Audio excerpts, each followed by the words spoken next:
उद्याचे खासदार संजय पाटील, माझे सहकारी विधानसभेचे सहकारी सुनीलजी राऊत, भूपेंद्र सावंत, सर्व सन्माननीय व्यासपीठ.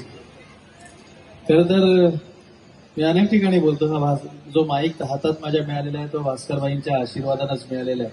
कोणाला कुठे बसवायचं हे मात्र भास्करबाईंनी तंतोतंत पाळलं आणि त्याचं श्रेय आज मला मिळतं. जे ह्या निवडणुकीमध्ये लोकसभेसाठी उभे आहेत त्यांनाही मनापासून मी शुभेच्छा देतो आणि त्यांचा विजय हो ही मनापासून शुभेच्छा. जेवतो का पहिला? नको हा अरे नाही कसं ते जेवल्याशिवाय सोडणार नाही. चर्चा करता वगैरे चर्चा का शेवटी आमची चर्चा तीच असणार ना. नाही आता मनोजजी हे आमचे शिवसेना आणि भारतीय जनता पार्टी रिपाईचे उमेदवार आहेत.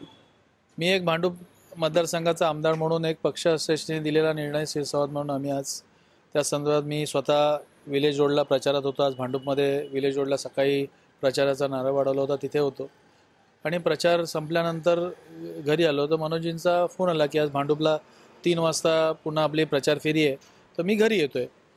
तर साहजिक त्या निमित्ताने मनोजी घरी आले होते, बसलो आम्ही. बरीचशी म्हणजे भांडूप मतदारसंघामध्ये म्हणजे कसं जास्तीत जास्त मतदान शिवसेनेच्या आणि भारतीय जनता पार्टीच्या बाजूने व्हायला पाहिजे या संदर्भात अनेक साधक बाधक चर्चा झाल्या.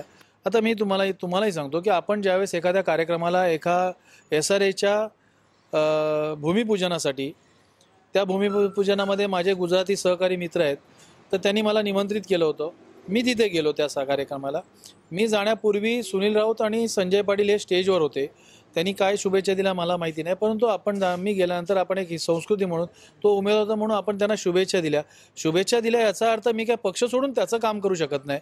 कारण ह्या फक्त शुभेच्छा दिल्या ही आपल्या संस्कृतीप्रमाणे आपण एखाद्याला शुभेच्छा देतो आणि तशा शुभेच्छा दिल्या गेलेल्या असतील. परंतु काय आम्ही काय पक्ष सोडून त्यांचा किंवा मी मातोश्रीचा आदेश डावलून असं काही काम करू शकत नाही ना.